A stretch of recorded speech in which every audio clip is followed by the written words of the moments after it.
It's another acoustic alternative session at Grove Studios in Ypsilanti. I just showed my guest the studio for his first visit, and it's an impressive place. If you're in a band or if you're a DJ or a podcaster like myself and you're looking for a place to do the sort of thing you like to do and not try to annoy your neighbors while you're doing it, I think Grove Studios in Ypsilanti is an excellent choice, very affordable, 24/7 operation. You can use a keypad and code that they give you when you come in and get yourself in at any time after you book your session, and you can book your session online. Look Grove Studios up and check them out. My guest today is somebody who has actually listened to my podcast, which is, I'm going to say, a little rare, actually. It shouldn't be. I know it shouldn't be, and I appreciate that you do, Steve. Steve Taylor is here. Welcome, Steve. Thanks for having me, John. It's great to be here. Great to meet you in person, finally. We've been Facebook friends for a bit. We have, You've sent me CDs. Here is your CD collection. We'll display some of these here on the cameras. All right. So that back when I was doing some radio at WHFR, I had the opportunity to play some of your music on the air there. Thank you. And it's about time we got together and met and talked about your life and your career and your music and all the things that make Steve Taylor a musician. Thank you. Well, first of all, let me just say thank you for doing this podcast, because I think it's a great resource. And like I said, I discovered it when you posted the episode you did with Glen Phillips. Oh, cool. And that led me into it, and then I just started binging them, and it was a bunch of my friends that had been on your show, so it was great to listen to. Very nice. Because we were kind of pre-sound checking, and now you're facing me and not the microphone. I should be like this to talk, That's shouldn't much I? better. Yes. Yeah. We can catch that now as opposed to later. So let's talk about your music and you after you play a song. Okay, that's a good idea. I'm gonna start off a song here and get this harmonica happen. I don't know that we've had a harmonica yet, have I? I don't know. I can't remember. I'm gonna have to lose the headphones. That's okay. I got the sound check going. Don't worry. Okay, good. What song are you going to perform? Well, I'm going to tell you, this is a song that's from our last record, which was called "Earn Every Scar," and it's if you follow me at all on social media, you'll quickly ascertain that I'm no fan of winter. I'm more of a summer person, and what I do every year is I grow this ridiculous beard. So I stop shaving the very first time it snows. Oh. And I don't shave for the entire winter. And then I wait for that first really nice day, where the sun comes out and it's about 60 degrees and you can hear the snow melting. And I know that's the end of winter, and then I feel like it's safe to shave off. You're pretty sure we're done at that point. I hope, yeah. That I have to make sure it's safe. I can't have my cheeks exposed to snow. Have you noticed the shift though? Like it's definitely shifting into starts later, ends later. Oh, it's definitely. Yeah, weather's a big topic for me. Yeah, we make call the seasons where they fall on the calendar, but that isn't where they are happening. Especially in Michigan. It's That's not what's happening. Results may vary. Yes. Song title again. I'm sorry. This song is about the first warm day of spring, and it's called "I Love You Like the First Warm Day of Spring." It goes like this.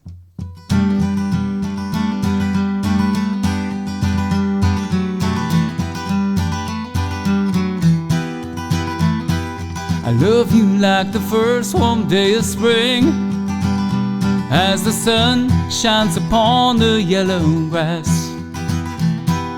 Trees begin to bud and the birds begin to sing. I love you like the first warm day of spring. I love you like the last day of school, when you walk out of class into the sun. You could play the princess and I could be your fool. I love you like the last day of school. I love you like the changing of the leaves, walking softly through a gentle autumn breeze. Just one kiss from you and I'll feel it in my knees. I love you like the changing of the leaves. I love you like the soft Christmas snow, when it's early but the sun is going down. When the day is finally done and I am coming home, I love you like the soft Christmas snow.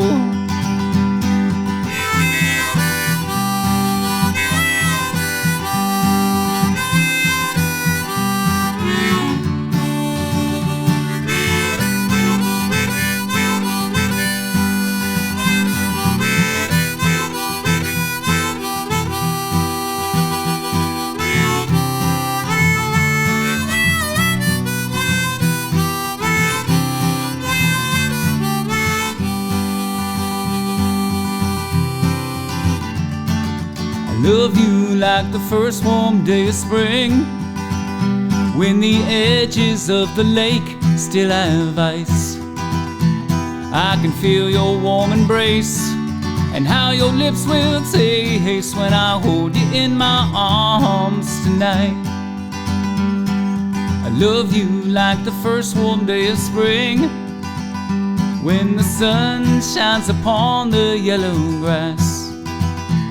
And I smile as I drive, 'cause I know that you are mine, and the wind moves the empty branches as I pass.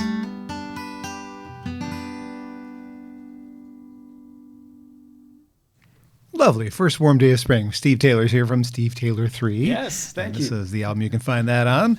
Steve is my guest today on Acoustic Alternatives from Grove Studios in Ypsilanti, and yeah, that's a good one. And thank you. You said this was the most recent album. I thought this was the most recent. No, I'm sorry, I didn't say the most recent. That was an album, the previous one that we released in 2020. Our most recent album, you're right, is Travel Light, which came out in 2022.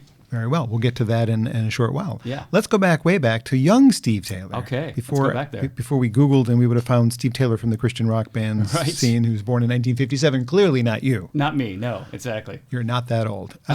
Where did you grow up? I was born in Royal Oak and grew up in, we lived in Royal Oak, and then my dad was a physician, and he was drafted into Vietnam and got a deferment, and we lived on a Air Force Base in Oscoda for the time I was 0 to 4, and we moved down and they bought a house in Beverly Hills. Okay. And so I grew up in Birmingham. Strangely, second guest in the last couple of weeks, Annie Capps also grew up in Beverly Hills. No kidding. went Wow. to school there. Though she went to all-girls schools, so Okay. Not a chance you went to the same school, pretty Probably sure. not. Probably not, no. Unless you did something I don't know about. No, okay. Yeah, all public schools. Okay, gotcha. And what kind of things were you doing as a kid? Just playing with Star Wars figures, and that's kind of was a big part of my childhood. I had a real active imagination, and I think for me, music was the thing that bridged the childhood with, kind of coming into young adulthood. Was the music kind of brought me out of it, I think. I was definitely an imaginative kid. I liked drawing and I liked playing, and kind of spent hours in my room just kind of with the Legos and all that kind of stuff. So a creative kid. Yes, I think so, yes. Always thinking about how to make something. Correct. And eventually that turned into writing songs. When did you start writing songs? I probably started writing songs, or trying to, when I was about 12. Really? And I didn't even play an instrument. Well, prior to being 12, I started when I was 12, but I didn't play anything prior to that. But I would just try to make up words and try to put them. Sometimes I would just take existing melodies and rewrite them. So Weird Al. Kind of like Weird Al, but my songs weren't funny. Okay.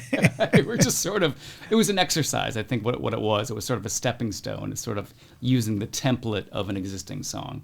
But and started, the first instrument I ever learned was bass guitar when I was 12 years old, because my friends and I wanted to start a band and nobody played bass. Seems to be the problem. Yeah. Finding a good bass player. I tell all my students, if you learn to play bass, you'll never be without a gig. So you can do bass and guitar still, I assume? Yeah, I did. Yeah, I started on bass, and that was the first instrument. And there was a Motley Crue video on MTV called Looks That Kill. Mm-hmm. And I saw Nikki Sixx, and I thought, I got to play whatever that guy plays. And it turned out he was the bass player, also the songwriter, ironically. So that's true. Yeah, so really that was my entrance. I just started on bass guitar, started taking lessons at a music store on Woodward Avenue. And I took lessons for 2 years until the store went out of business. Uh-oh. Was it your fault? It was not my fault. Okay, no. good. But it's a flower shop now, and has been for the last 35 years or so. Did you ever pick up other instruments besides bass and guitar? I did. Well, I started on bass when I was 12 until the music store went out of business. Yes. And then I taught myself guitar from what I learned from bass. The only problem was, there was no internet obviously back then. The bass only has 4 strings, as you know. The guitar has 6. I tuned the entire guitar to the 5th fret. Oh. Which doesn't work, because there's 1 string in the guitar that's tuned a half step lower. So I had unbeknownst to me, I had invented a tuning that wasn't real. So for about 3 months, I had all these chords worked out. And then one of my friends picked it up and said, "What'd you do to this? This isn't tuned right." So that was my entrance into guitar. You should just make it a 4-string guitar. I really should have. Could have. And then at 15, I started teaching myself piano. Okay. Yeah. Too bad we don't have one of those here. I know, that's right. People always ask me, they go, "Why don't you play piano more at your gigs?" And I always say, it's too heavy. They're too heavy. It's too heavy. Unless you want to do the Ben Folds thing and drag it around everywhere you go. That's right. And he does. It's amazing. It is pretty amazing. All right, so who would be, besides Nikki Sixx, which is a strange influence for the way you sound today, I know. who would have been the influence on the sound you chose to create for the Steve Taylor sound? That's a great question, because it's really weird, like you said, because I grew up on Van Halen and Motley Crue and Bon Jovi and all these. You mentioned that in a song on this album. That's right. But when I started writing songs, they didn't come out like that at all. I don't know really where it came from, but I always kind of, when I started writing songs, they always kind of had this sort of Americana country vibe to them. And but once I really started getting into music, and I mean, I was obviously a huge fan of the Beatles. Everybody is. You hope so, anyway. Yeah, they're one of the best. And then, I mean, when I was in high school and I was getting out of, I was expanding my musical horizons, and I started to get exposed to sort of REM and the Replacements and the Pixies, and and then when I got into college, for me, like the bands that were really influential to me were like Toad the Wet Sprocket and Glen Phillips, and Soul Asylum. Dave Pirner was a big songwriting influence, and Evan Dando from the Lemonheads. I went to school in Boston, so I got to see Evan Dando's solo acoustic sort of at different places, in Boston in the mid-'90s. Nice. Yeah. So those are the guys that were probably the biggest influence on my songwriting. So you could have turned out to be an alt rocker, but you're still not quite. It wasn't. I don't think I was cool enough. You could be. I mean, you have the look. You could be an alt rocker. That's true. So, all right. So then you eventually graduated. Not graduated. I mean, there's nothing wrong with it. I love all the music you mentioned too. I mean, that's good stuff. Absolutely. But then there's a turn that goes towards the singer-songwriter scene and makes you feel comfortable. It's just that's your comfort zone. That's true. Yeah. I mean, right after college, I moved back to Michigan from Boston, and I joined an alternative rock band called the Voodoo Hippies, which I played in for about 10 years. I have that in my notes. Oh, good. Yeah. After you graduated from Berklee, apparently. That's right. Yes. I didn't know you went to Berklee until I looked that up. Berklee College of Music, which a lot of people, when they hear Berklee, they immediately think Berklee in California. No. This was Berklee spelled with 2 E's. It's in Boston. Yeah. When I talk to musicians, when I say Berklee, that's what I mean. That's what you mean. Yeah. But I had relatives that still thought I was in the West Coast. Oh, so, no. No. Yes. It's a great school of music who I've had several guests that have come through, whether graduates or attendees. Liz Longley, Seth Gleer, several, again, that have been on the podcast are definitely from that school of thought. What did you learn that you've carried forward? What kinds of things are you still using from that education? It's a great question, because Berklee is a really interesting place. It's one of the only places in the world where you can go and actually get a degree studying popular music, because most other places are conservatories. It's all classical, and at Berklee, one of the things I really responded to is they kind of force you to be a well-rounded musician. You have to learn a little bit of everything. The drummers have to take a little bit of piano, and they don't really like that. But it's a percussive instrument. You have to. Exactly. And they want everyone to understand theory in a very specific way, which I think is good. I learned a lot about, they made us take music business classes and arranging classes and ear training classes. So my time there, I think, was well spent, and I learned a lot that even some is still sinking in, because sometimes, especially with music, you might learn things, but it might take a while to really apply it, As an independent musician, that business class is probably coming in pretty handy right now. Exactly, because you didn't know you needed to be more than a songwriter and a singer, right? That's correct. You didn't know you needed to manage your own websites and, post your stuff on all the social media and everything that goes along with not just playing songs. Right. There's so much more to it. People don't even think of that half the time. Yeah. So.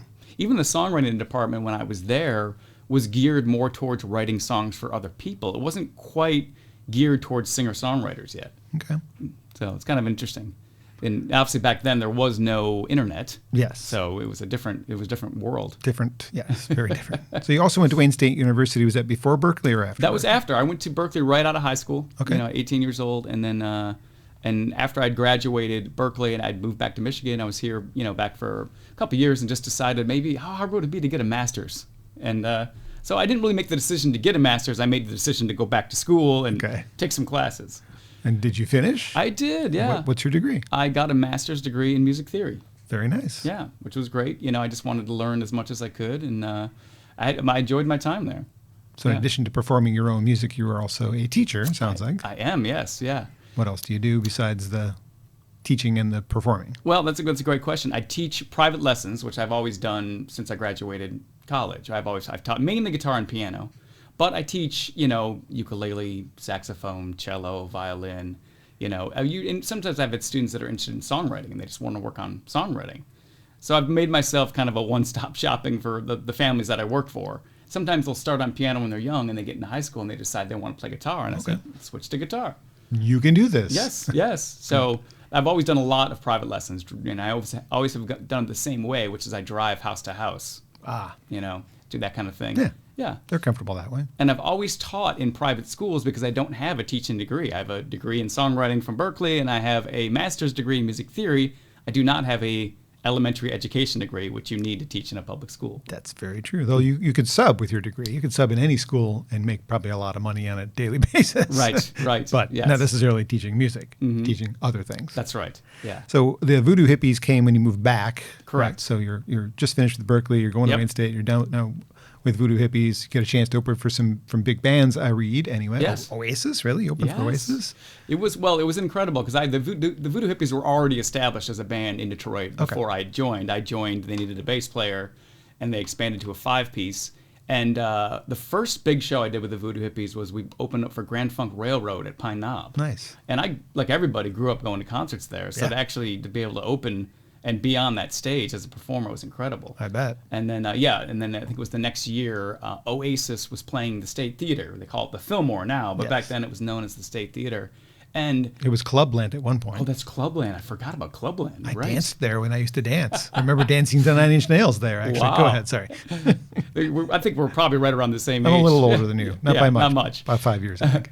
But they must have booked it because the week that they played there, they were the biggest band on the planet. Yeah. And it was completely sold out because it's not that big of a place. No. At that point, they probably could have played the Palace, but it must have been in place because I remember Wonderwall was gigantic that week.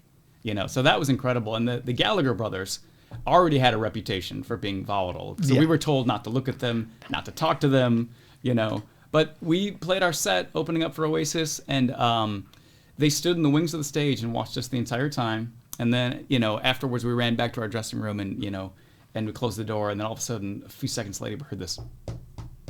We were like, oh, you go get it. And opened up the door, and there was Noel Gallagher. Wow. And he just said, "Great show, lads. Great show." Wow. I said, "Thanks, Noel." Wow. Yeah, couldn't have been nicer. And it was an incredible experience, especially one to have at 23 years old. I think that's how old I was at the time. Absolutely. Especially, again, given the reputation of them not being the nicest folks in the world. Exactly. That's pretty cool. Yeah. Cool memories. It was a good time. It was, like I said, I was in that band for 9 years. And in that time, we got to do a lot of touring and a lot of opening for national acts, which was easier to do back then. Yeah. Not so. Not so. Everything's different now. Yeah. Everything is different. Steve Taylor is my guest on Acoustic Alternatives today. We're at Grove Studios in Ypsilanti. Would you like to do another song before we continue? I would love to do another song. Please This do. is a great setup, and I'd like to do. I'm going to do this song that's from our very first record. Okay. Take off the headphones again because we have another harmonica solo. Harmonica back on here. But I'll tell you the story. This is an interesting story. On the microphone would be helpful. There we go. There we go. The writing of this song and the sort of inspiration for this song. This is a song from our very first record we did with the Steve Taylor 3. And the song is called Uncommon Places. And I wrote it, I have 2 boys. They are 17 and 14 now. But at the time, they were much smaller. And they were babies. And we were heading up north on a vacation. And we got on 75 and started driving north. And I was driving, and my wife was riding shotgun, and they were both in the back seat strapped in like little astronauts. And I remember just looking in the rearview mirror right as the sun was setting, and they were both just asleep, just with the most beatific looks on their faces. And it was one of those moments that I just wanted to hang on to it for as long as I could. So I wrote this song as a way of preserving that memory, so that when I hear it, I can imagine that feeling and see that image in my mind. Nice. So that's sort of the inspiration. The writing of it, and this was why I thought this might be interesting, especially for you, John, which is a student of mine, this is many, many years ago, had given me a CD one day, and he said, I think you'd like this guy. He's a songwriter, and he's like you. And he gave me a CD, and it was Griffin House's album, Lost and Found. So recent guest on, or not recent, but a guest on Acoustic Alternatives. Somebody who's incorporated me into one of his songs, yes, which is the weirdest thing that's ever happened to me. And I thought that was incredible, too, that he name dropped you in a song. I was like, I didn't know that until I heard the podcast. So if you haven't heard that podcast, anyone listening to this podcast should go back and check out, the other podcasts, because they're all fantastic. They're great interviews. But I bring this up because I put the album in my CD player, and the second song on that record is called Ah Me. And it starts with this drum beat, which is, sometimes people call it the train drum beat, and I listened to just that drum beat, and then I hit stop because I got the idea for the song I'm about to play just from that drum beat, and I didn't want to hear the song because I wanted to go home and just write to that drum beat. Yeah. So, all right. Song title again is what? The song title is Uncommon Places.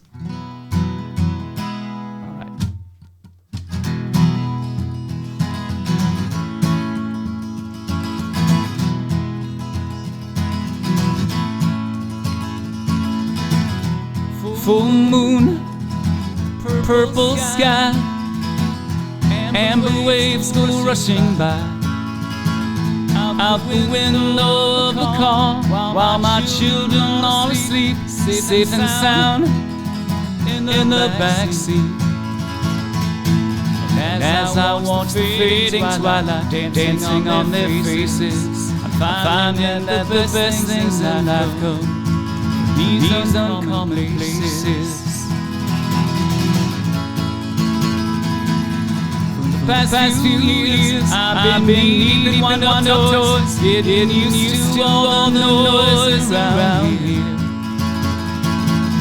And I know that you have been carrying a heavy load, thought you had to do it all on your own. Can't you see? I'm not going anywhere, and I will always love you. I always will be there in these uncommon places. These uncommon places.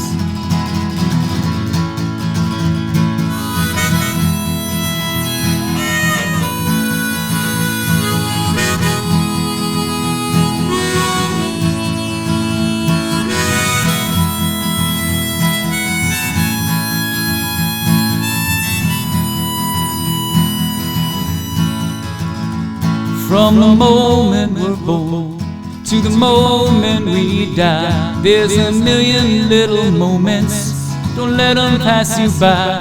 If the devil's in the details, then forget what you can see, 'cause what makes us who we are the spaces in between.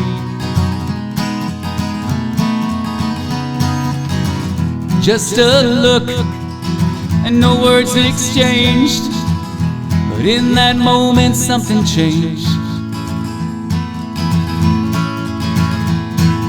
And as I'm running round and round in life's meaningless races, I try to stay in touch with the truth that can be found in these uncommon places. These uncommon places. Looking at those faces in these uncommon places. Full moon, purple sky, amber waves go rushing by.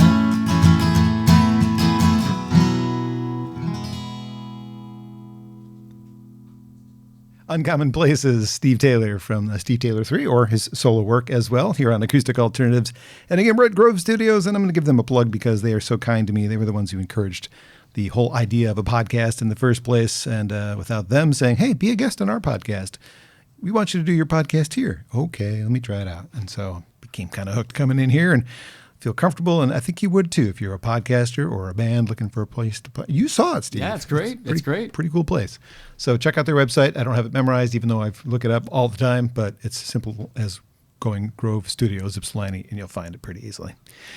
Thank you for playing that. And the stories behind the songs are always important I think, for people appreciating, the song a little bit more. I think so too. I've always enjoyed that aspect of songwriting. And performing too. When you're out when you're playing a bar, it's very unlikely you're going to try to tell the story about the song. That's true. However, if you're getting into a listening room, and I know you do those as well, you can give those little backstories and connect with the listeners. Do you find that that's the case when you're performing, that you get more people coming up to you at a listening show than you do in a bar because they're actually That's absolutely true. Yes. You're getting the gist across. Right. Otherwise, it's just sounds like, that sounds like something. They're not really picking up on it. That's one of the things I like about doing songwriter rounds. Oh, okay. Is having the opportunity to tell a story and then play the song. And you're right. I think people connect more to the song when they hear why you wrote it or what it's about. Also, sometimes you want to let them interpret it themselves, though. That's a good point. Depends on the song. That's very true. If you've written a vague song about nothing particular, but you know what it's about, sometimes it's best to let them think, that's about my dog, when it's really about your grandmother. Right. So, true. We left off at the Voodoo Hippies. Yes. You went solo at some point, about 2005 or so? That's about correct. Right? Yeah, the band, we ended in 2004, and then in 2005 was when I played my first solo acoustic gig, which I was really, frightened to do. I'd never done it. I'd always played in bands. And the idea of going up in front of a room full of people by myself and playing, really, I was like, I didn't know if I could do it. And the thing is, when you play at a bar, as soon as they turn off the house music and you start playing, all eyes immediately go on you. And it's when you're playing with a band, you got a drummer behind you and you've got this power. It was just me and a guitar, and that was kind of, I did my first one of those in 2005. And it was a great learning experience, and honestly, it really reinvigorated my enthusiasm for music because it was so much freedom all of a sudden. I could play anything I wanted. I didn't have to check with anyone. I could change the key. I could do whatever I wanted. Yeah, no, don't need to call an audible. You just go. Just do it. You just do it. Where was that first solo gig? The very first solo gig I played was a place called Gus O'Connor's in downtown Rochester. Now it's just called O'Connor's. Yeah, I remember that place. And the owner liked me a lot, and they kept calling me and kept having me back, and my name got passed around, and all of a sudden I was really busy playing solo acoustic gigs. Yeah, you've been part of the music scene for almost 20 years as a solo artist, which is a long time. We're going to talk about this. You're up for some Detroit Music Awards in the country category. Now, your roots are definitely not country. We talked about Motley Crue being, one of the reasons. True. You're listening to the new album, you name drop rock bands that you listened to in high school. Yeah.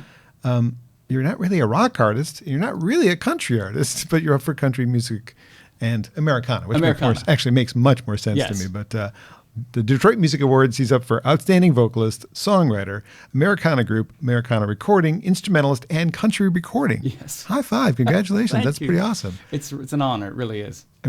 I'm part of the process. So there's 3 phases to this thing. There's you have 10 people, pick 10 things, whether it's a record, a person, whatever. Throw it in the category. Okay, then the next phase is pick 3 of your favorite of these categories. Okay, and then it's now you're actually voting. Like, you made it all the way through. It is a process that a lot of people don't understand. And making the final ballot is a huge honor because it's not easy to do because there's so many talented people in this town. So just to have your name in the mix, I think is really an honor unto itself. But to have this many nominations is great. But if we'd met for the first time, yes, and I said, what do you do? And you'd say, I play music. What kind of music? This is a normal conversation between non-music people. Yeah. You would say... I always say Americana. Then how the hell are you in a country category? Well, that's just for the single. Yeah. I don't know. But still. I'm not really sure, to be honest with you, but obviously there are some crossover between the genre of Americana and the genre of country. So our album is up for Best Americana Album, but our Christmas single was put in the country category. I'm not really sure why. I'll take it. You're not complaining. They could put me in any category they want. Yes. I'd be honored. You don't typically play country bars, so that's why I was like, okay, I'm just confused by the whole thing. But again, congrats. Yeah. Anyway, so you were playing solo. You graduated it sounds like what I've read, the band formed itself without you asking. It really did. Tell me that. It's an interesting story because I was playing bars solo, and my good friend Brian Frank, who I have known since high school, and he kept saying he had a drummer that he played with in another band named Kerry Weaver, and they weren't doing anything. We'd all played in original bands. All our original bands had broken up, and they weren't playing at all. And they said, "We want to come play with you at some of your acoustic gigs." And I said, "Yeah, we'll do that." But I never followed up on it, and I think they ran out of patience. So I was playing at a bar called Dick O'Dow's in downtown Birmingham one night on a Wednesday, and they just showed up. They didn't ask me. They didn't tell me they were coming. They showed up, and they started setting up behind me. And my drummer actually built a drum kit, a small kit. He took a floor tom, flipped it over, made that his bass drum. He built this tiny drum kit. They started setting it up, and all of a sudden I turned around and said, "All right, let's do this." And now their names are on the records. But the funny thing about it was we had a great time, and we played, I think, for 2 years before we ever rehearsed. we would just gig. Yeah. We just do 3 sets and we That's just make funny. it up as we went along. And at the second gig, this is another thing that they did to me. They decided to call the band the Steve Taylor 3 because they knew I would never go for it. So they showed up with T-shirts and posters that had the band name and Blowsin' on it. And I was just like, I don't even know if I want to be in a band called the Steve Taylor 3, and that's my name. But you are. You actually kind of probably need it because of the other Steve Taylor and the fact that your name is rather common. It's hard to very find common. you. It is. There's a lot of Steve Taylors. So we should start a club. So there's less Steve Taylor 3s, and that's actually not a bad thing. I always tell people if they're looking for me online or looking for our music, search the band name or Yes. search the album name. Because if you search my name, it's going to be way Too too hard broad. to find. Too Yeah. broad, exactly. Too many of us. Yeah, there's a few John Bomeritos. There's a car there? salesman in Missouri. Oh, Actually, really? Griffin House took a picture of the license plate, like The frame? Yeah, the frames. He's like, hey, Bomerito, is that you? Like, no. That's not me, but I'm aware of that gentleman. Ah, so you know my pain. Yes, I do. I mean, Bomerito's common Italian name, sort of, anyway. Yeah. So sometimes it's not just 3. Sometimes other people become part of the band. I've seen video with. That's true. I mean, we've always kind of kept that as an open thing. And we played with a pedal steel player for a long time named Larry LeBeck. And people all goes, wow, your band's called the Steve Taylor 3. And I always say the Ben Fold 5 was a trio. Like it's so don't think sometimes there's- we do 4, sometimes we have. When we did our album release party for the Tennessee sessions, we had our pedal steel player, we had a 4-piece horn section and 2 backing vocalists. So we were the Steve Taylor 10 then. Yeah, 3 plus 1 plus 7. Right. It's good stuff. Yeah. I think that's part of the reason why we usually spell out 3 rather than putting the number 3, because it's less about the number and more about that's just the name of the band. Yes, maybe you can say you play 3 instruments, and that's why you call like Ben Folds. It was 5 because of the 5 fingers, I believe. That's Oh, is that why? Pretty sure. Yeah. But it's interesting because Brian and Carrie were the ones that we just been playing covers in bars. We were just doing it for fun, and they said, we want to start working on original music again. We want to make an album. Cool. And I said, that's great. I've got a bunch of songs that I never had a chance to record. And they kind of looked at each other and looked back at me and they said, we don't want to work on old songs. We want to write brand new songs. And I said, then we'll write brand new songs. What did you do with the old ones? That's a good question. If you want to fast forward to 2020, I just pushed a button. you just did it. Well, it's funny because obviously we hit the pandemic and What? What are you talking about? Oh, sorry, go ahead. so I'm in flashbacks from it, Yeah, I know. But we put our album out, Earn Every Scar, on March 7th of 2020. And it was the week before the world shut down. Yeah, I was the following week at St. Andrews Hall watching Howard Jones and then not ever seeing anything again for a long time. That's right, yeah. And we made it's probably our fault because we had T-shirts that said Summer Tour 2020 Oh, thanks. with a list of all the festivals we're going to play. Great. You can find those on eBay now for cheap Oh. because every single, Canceled. all canceled. So when I was stuck at home, all my gigs were canceled. I couldn't teach private lessons, I teach at a school, and we kind of did some virtual stuff for the rest of that year. But really, I was just stuck at home. And I had recorded a solo album in 2005 called And So On. And I, use this thing called a digital audio workstation, abbreviated DAW. And it's basically, you can record 12 tracks and you could burn straight to a CD. I mean, it's 20 years outdated now as far as technology goes, but I still have it. Yeah. So I went in my basement and I had some demos on there that I had done, and I just kept adding instruments, to these recordings of songs that I had never released. And finally I decided, I'm going to put that out just as a little, people are doing it all the time now where they're recording albums in their bedrooms, at home. So I thought these are good songs and I'd like to share them with people. So I just kind of put out a little solo album and I called it Beside Myself. What do you know? Hey. There it is, available for the camera. Let's put this one down, put Beside Myself. There you go. And we got ourselves to that part of the story. That's right. And you can see that underneath the CD there's a picture of what my studio, I'm using air quotes when I say studio because it's literally the basement under my basement stairs where it's all my recording gear is set up. Yep. You can't really get more than one person in there. I do see it. Very nice. If you want to see it yourself, CDs are available at your website, which is? You don't have one. Oh, darn it. That's right. We're going to find one for you. I'm working on putting one together. They can find it at shows. You bring them to the shows, right? I do bring them to the shows, yeah. I do have them at shows. I always have them with me, and you can find me on Instagram and Facebook and all that kind of good stuff. So when you're writing new material, do you have a go-to person where you vet it through them and go, hey, check out this song. Tell me if it's any good. Pretty much my band. I always say when I'm writing songs, I'm writing for an audience of 2. I'm really just writing songs to see if it's something they'd be interested in playing or recording.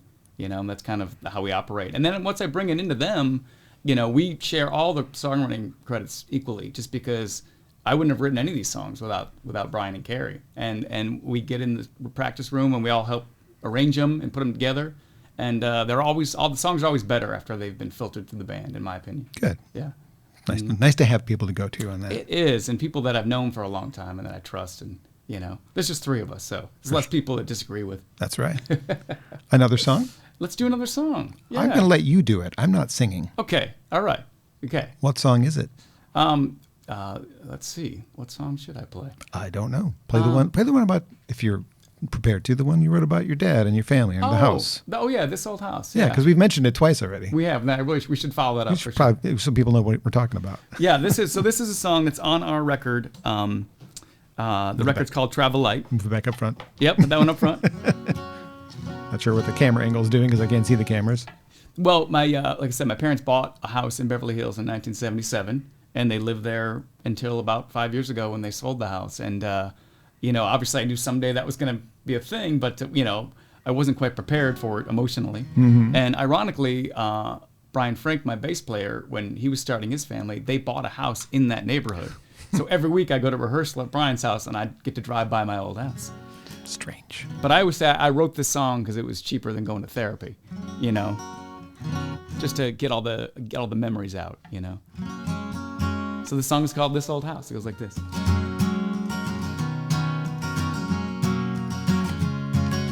This old house was built back in 1964, the year after Kennedy, when the Beatles came ashore. The only home I ever knew, child memories preserved. Every thought I ever had, every song I ever heard. My dad called me up just the other day, said we're selling that old place, Mom and I are gonna move away. We're just too old to keep it up, too old to cut the lawn, and our neighbor's dog just keeps barking on and on.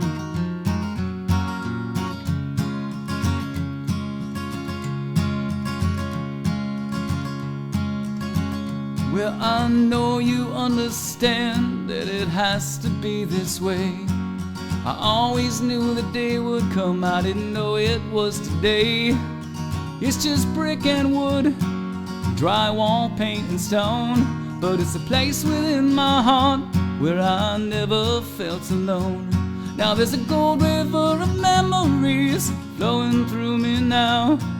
I grew up underneath this house, I miss this old house.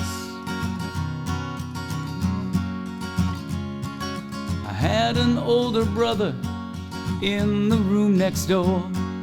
I had 1,000,000 Legos spread out on the floor. If these old walls could talk, they would have so much to say.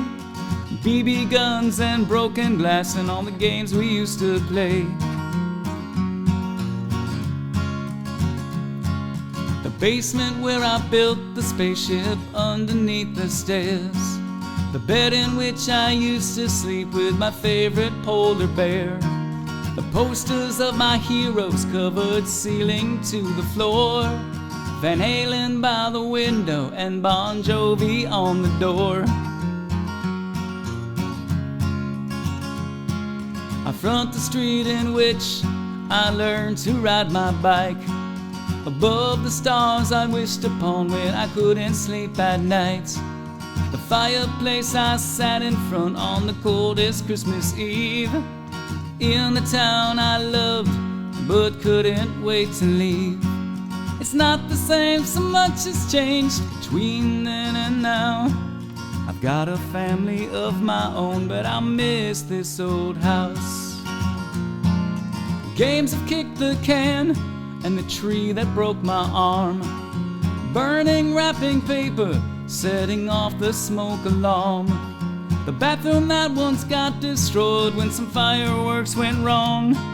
The window I sat looking out when I wrote my first song.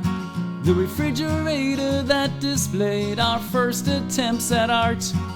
The bedroom where I cried at night when the first girl broke my heart. Well, this old house has seen it all, 2 boys grow into men. But everything has changed and every story has to end.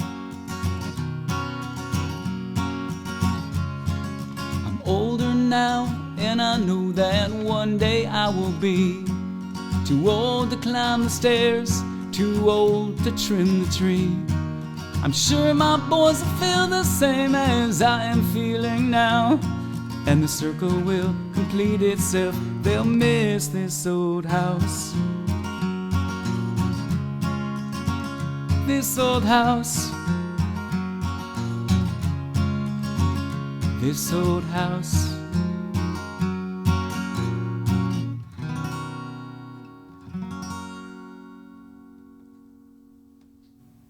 Steve Taylor is my guest on Acoustic Alternatives today. This Old House can be found on his latest album, which is entitled The Travel Light. Yes, I had it in my head before I started talking, and then I lost it because I was thinking about how you don't want career advice from me necessarily, but when you're doing an In the Round show, make sure you include that one. Thank you, yes. I think that is a shining example of songwriting of yours. I mean, it's a relatable story. We all have a childhood. We do. Everyone had a house, hopefully. That's the hopeful, yeah. And it just, we all feel something when we hear something about that nostalgia. Yeah. It's nice. So thank you. We actually made a video for that song. I know. And didn't make it to the final round of the Detroit Music Awards, but you were up for enough, though. It's fine. Yeah.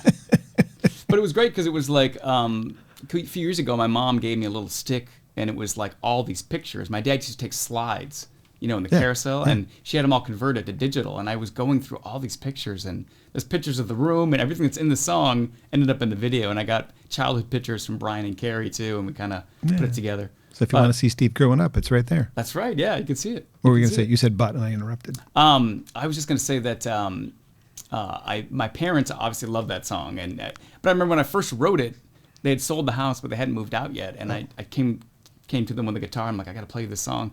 I couldn't get through the song. It was too much. Even when they come to see me now, they want me to play the song, and I said I'm going to play it.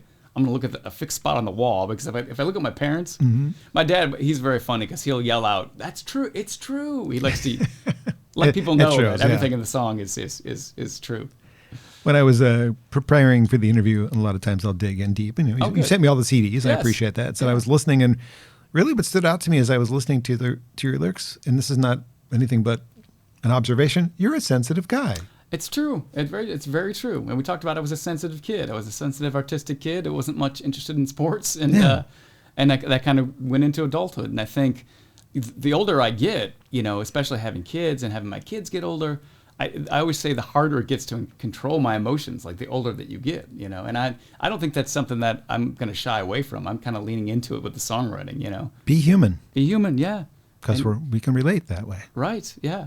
I think the older you get, you kind of drop your sort of macho facade, and it just becomes, I always say, tell the people that you love them, because they're not going to be around forever. That's right. Yeah. And Nikki Sixx probably does that too. I'm sure he does. As tough as he looks. Yeah, that's right. He may not have been your idol. Right. But either way. Yeah. As I looked as well, I noticed that you've got a nice press quote from Gary Graff, which is a very nice thing to have in your resume, because he's freaking Gary Graff. And he's written about everybody from Springsteen to Alice Cooper to whatever. He has. He's written so many books. And he's a great guy. I've known Gary for, 25, 30 years. He was a good friend of the Voodoo Hippies, and he's just such a great writer, and very supportive of the local music scene as well. I've noticed that as well. Yes, I appreciate him too. We've met, but I don't think if you said John Bomberito, he'd go like, "Oh yeah, I know exactly who that is." But yeah. There's a lot of people in everybody's lives. It's hard to remember everybody. So the other things I think you do, if I've done my research well, you also are an arranger, and you've done at least a film score, if not more than one. I did, yeah. Yeah, that was interesting. I had a friend of mine that I had known from high school that made an independent film. I mean, got the funding, used real actors from an agency and everything. But he said, "I want you to write the score." He goes, "I don't have a budget, and but I really wanted to do it, And he shot the whole thing on actual film, which because this was I don't know, I remember around the year 2000 that he did this independent film. But I remember setting up a little TV monitor next to my computer and kind of composing while watching the film. And I had to say to him, I said, I can write a full orchestra score if you want. That doesn't mean I have anybody that can play it. Right. I don't have the DSO tucked in my back pocket. But I ended up writing it for strings, a string, strings, and I wrote clarinet, flute, and then some guitar and piano. Interesting. So I was at Wayne State at the time, and I got a string quartet that I knew from Wayne State to come in, and I got him in the studio, set him up in a circle, and I said, play the lowest part you guys all have, and we did it. And I said, now do the next one. And we just kept layering it till it sounded like a full orchestra, and it was just 4 people playing all the string parts. Very clever. But I used that same string quartet because I would get hired to write string quartets for rock bands. Because I did one for the Voodoo Hippies. We were recording at Tempermill Studios in Ferndale, and our producer was a guy named Dave Feeney. Oh, yeah. And I said, I'm going to write a string quartet for this. And he kind of went, yeah. I go, no, really? And I wrote the whole thing by hand. This was before I was even doing notation software. Yeah. And I just remember when you write a score, you write it all on the same page, and then you copy the parts out for the players. I'd forgotten to copy the parts. So I remember being at Tempermill Studios, and Renee Paquette, who was the lead singer of the Voodoo Hippies, she could read music. So I said, copy the score to this staff paper. I'm going to copy this. And the session was going to start like half an hour. And I remember Kid Rock was in the next room mixing something really loud, and we're hand copying these string parts. But it turned out great. And then Dave heard it and spread my name around, and rock bands started calling me because I had one foot in both camps. I could read and write music, but I also understood how rock songwriting works. So I ended up doing, string quartets for a couple of Stuart Frankie records and a bunch of other stuff. That was great. I'm glad I asked. I like that story a lot. I've had a long career, John. There's been some interesting twists and turns. There has. So that was movie scoring. Have you thought about acting at all? This is a weird thing to say, but I'm going to say it anyway. All right. As I look at your pictures, your press photos and things like that, I look at you and I go, John Foreman, Switchfoot. You could play John Foreman in a biopic of Switchfoot. Really? Which I imagine they could do one of those one day. They were big enough. Okay, yeah. I don't know if you are familiar with Switchfoot. I know the name. Yeah. And I don't know. I recognize some of their music. Meant to Live was pretty big. That's Meant. Okay, now I know what you're talking about. There's another one from that same album. I'm drawing a blank on it right now. Okay. But anyway, I look at you and I see John Foreman, who you could play. Interesting. Well, I did some acting in high school. I did theater in high school. I had a great music teacher that, she knew that I could sing because she heard me with bands, and she got me involved in theater when I was in high school. And I remember we did West Side Story, and she said, "You've got to be in this play. We don't have enough guys." I was Officer Krupke. You were Officer Krupke? Wow. I was. Wow, that's amazing. No singing. No singing? I had to be in both gangs. Oh, wow. Because So they were shorthanded. I had run off stage and changed my clothes. That's hard. We had enough guys. And so I remember it was with the Jets and the Sharks. Nobody looks less Puerto Rican than me. You're a little blonde for a Puerto Rican, yes. So I remember I had to wear a wig, and we went to this costume shop, and the only wig we could find was a Beatles wig, which my mom gave a short haircut to. So I wore a Beatles wig to be a shark. That's great. Yeah. Well, maybe the movies are still in your future. Who knows? Who knows? Now, this is not self-serving. This is I'm curious because you said you really enjoyed, you're like the first person to say, I really enjoy your interviews and be my guest at the same time.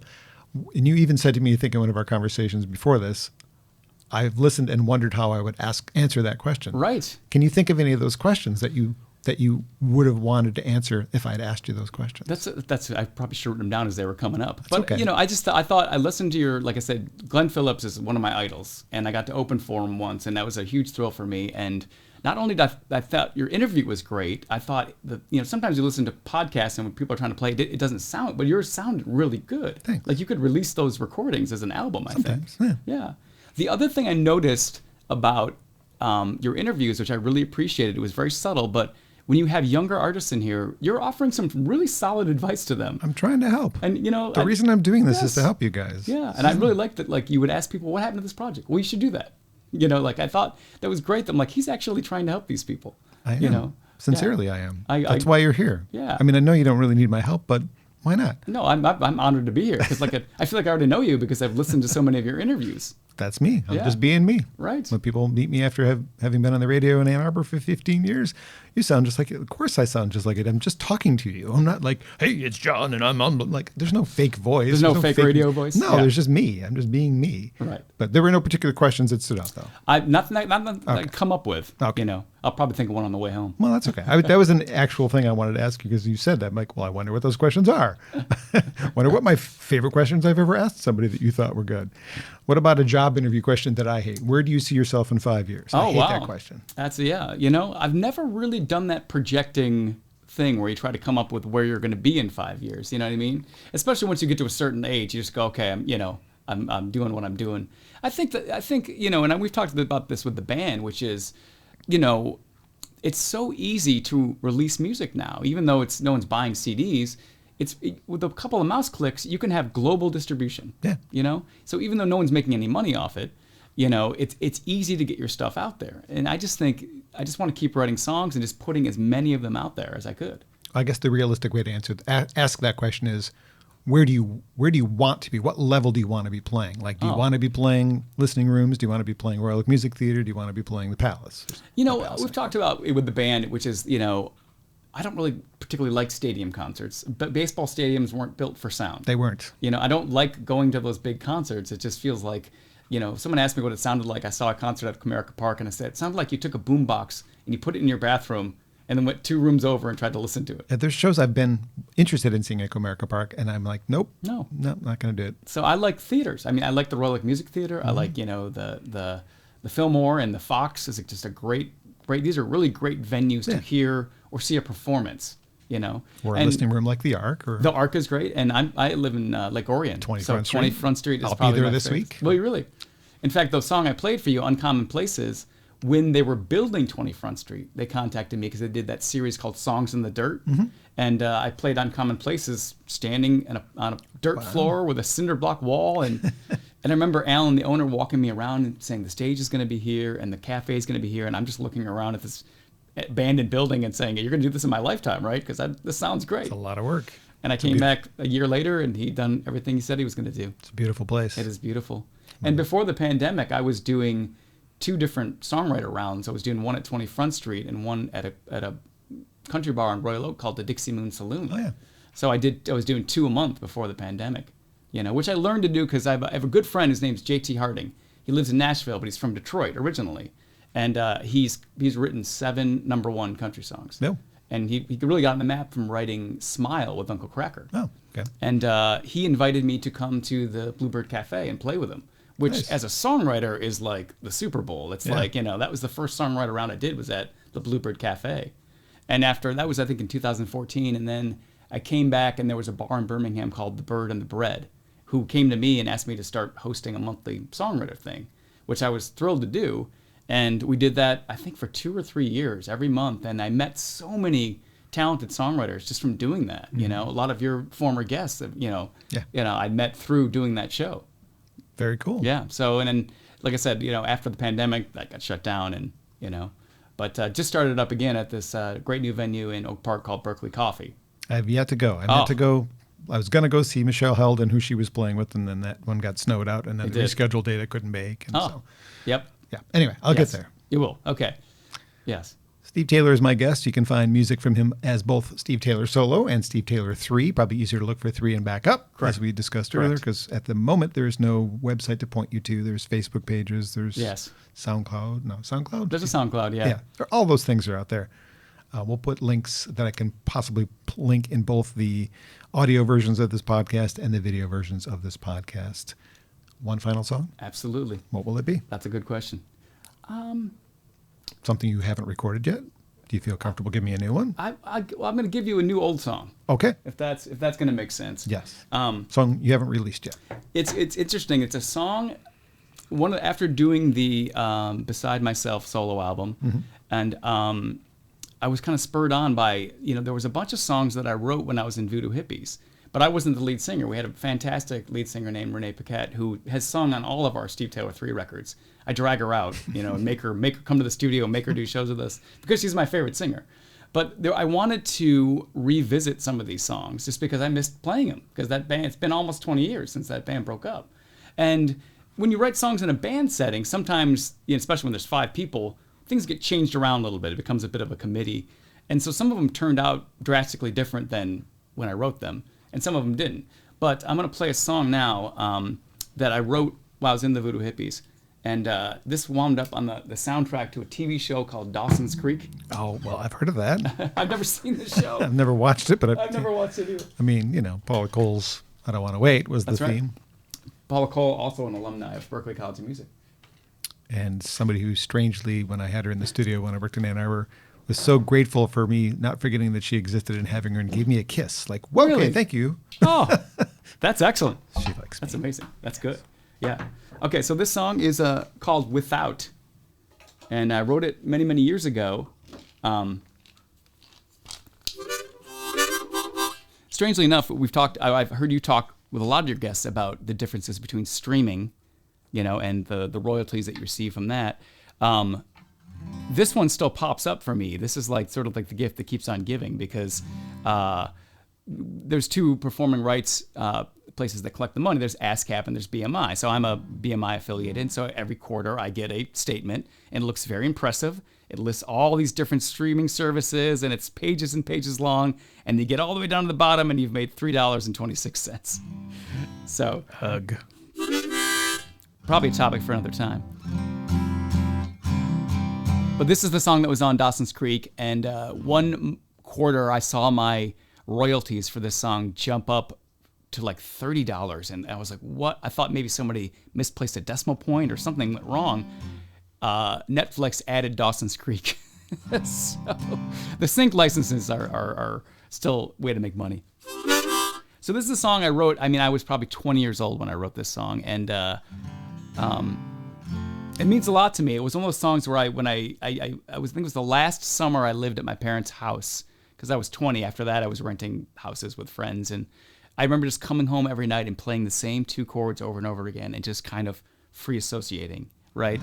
So that's kind of where this song came from. So the song's called Without.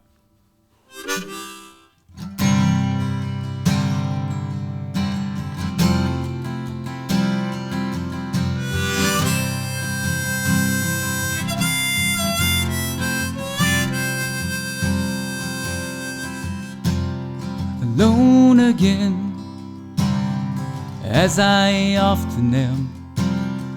Candles burn slowly at both ends. Who am I? Why am I here? Can I learn to overcome this fear? Or will it cripple me the way it's crippled you? And just one simple thing is all I beg of you.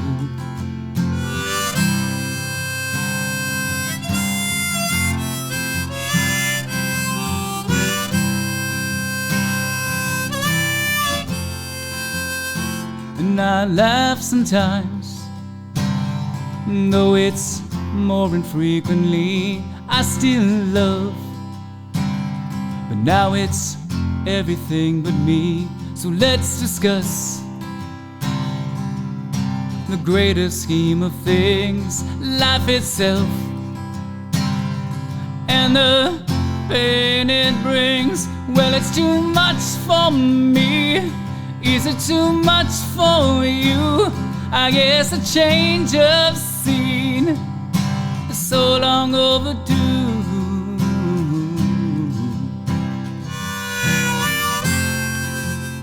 And she checks her watch, and she dries her eyes, and tells me it ain't that great to be alive.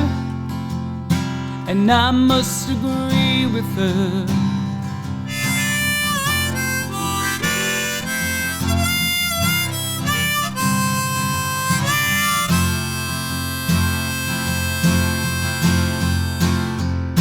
And everyone believes in destiny, while fate she laughs in silent apathy. And now I see it all so clearly. The world turns with or without me, with or without me.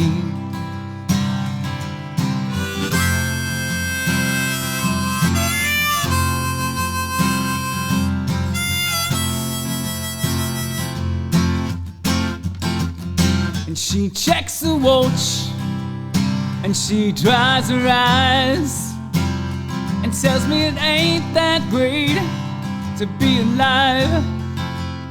And I must agree with her.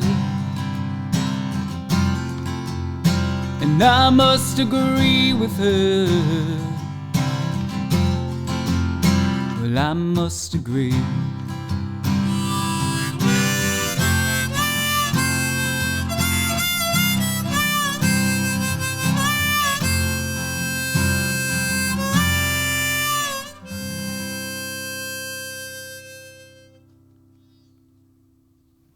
Nice way to end the interview with that. That's I don't know that song, but I like that. you. This is a compliment because it sounds like the best things of the 90s.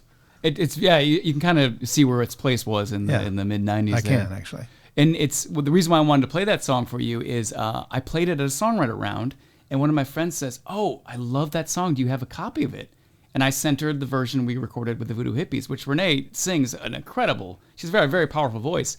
But she goes, "Oh, I love it. It's great." She goes, "Do you have a version of you singing it?" And I'm like, "I don't." So for the past couple of years, I've been picking at another little solo album, which I've taken a bunch of songs that I wrote for the Voodoo Hippies, and I've kind of redone them, kind of in my own style, with my own voice, and just kind of the same way I did Beside Myself. Yeah. So that's something I plan on releasing this year, and I've got a title for it. I'm going to call it Deja Voodoo. Well done. Steve Taylor's my guest. Where can people find your latest gig information? That's a great question. I have a Facebook page. It's called Steve Taylor Acoustic. So if you go to facebook.com/Steve Taylor Acoustic, I always post my schedule for the week, and you can see all my information there. I may not get this up this week, but probably what's coming up in the near future. I'm glad you asked. I'm playing this Saturday at it's called the Hawk Theater in Farmington. Yeah. Doing just a solo acoustic kind of intimate little thing. That's a ticketed show. You can find information on that. On March 31st, I have another songwriter round at Berklee Coffee. So on a Friday. Okay. So and I got a great lineup. Phoebe Holmes from the Keynote Sisters. Cool. And Taylor DeRouse and one of my former students. His name's Eric Smith. He's going to be doing it. Nice. And then we have a Steve Taylor 3 gig coming up at it was supposed to be at Otis Supply on April the 7th. Anymore. Yeah, I think we were all equally as surprised when that news hit. Yeah. So we had to scramble to find a new venue, and we're playing at the new Dodge Lounge in Hamtramck. Okay. With another band called One Ton Trolley that we're good friends with. Heard of them. Okay, cool. Yeah. And then our big one that we have coming up is June 24th at the Trinity House. Oh, yeah. Yeah, so very familiar. Want to get that date out there. Yeah, I know you've been there. A few times. Once or twice. Steve, nice to finally meet you. Thank you for well. joining me on the podcast and for paying attention to it and singing its praises, because I do work to make this a place for people to discover new music, and I want to help people. Yeah, and like I said, I encourage anyone that's listening to this show is go back. There's the archives that you post. There's can find tons of them. Yeah, so wherever you listen to your podcasts, look for Acoustic Alternatives with John Bomarito. Just had a commercial done for me. Cool. I don't even owe him anything for that. All right. Thank you so much. Thank you. Thanks for having me. Keep an eye out for some other ones coming up soon, including Stephen Kellogg and Jackie Pappas.